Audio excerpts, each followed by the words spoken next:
Wall Street took a hit, with all three major indexes finishing the day in the red. The Dow fell more than 400 points after the Labor Department reported a higher than expected spike in inflation. The Consumer Price Index for March rose at an annual rate of 3.5%, and that is the biggest jump in 6 months. In tonight's Money Watch, CBS's Jolene Kent shows us how consumers are feeling the pinch.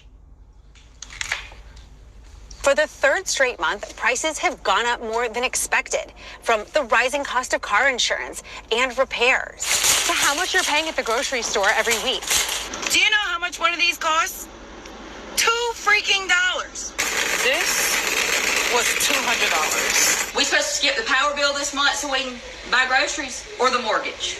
Before the pandemic, all of these groceries, about 30 items, cost $100 on average. Now, 5 years later, according to Nielsen IQ, all this costs 33% more, meaning you'd have to skip about 10 items like chicken, bread, milk, and bananas to make your $100 budget. 5 years ago versus today, the difference is remarkable. Is that normal?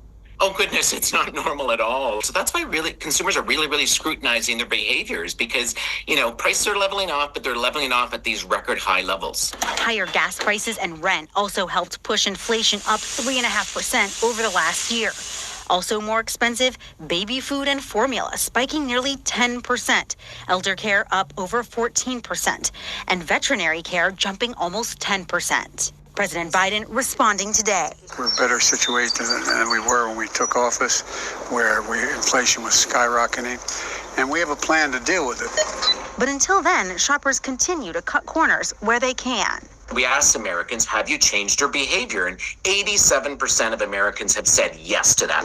We may be seeing more, white meat on the barbecue than red meat this summer because beef prices have gone up 9%. Everybody's been impacted by this. There's no way you can get around it.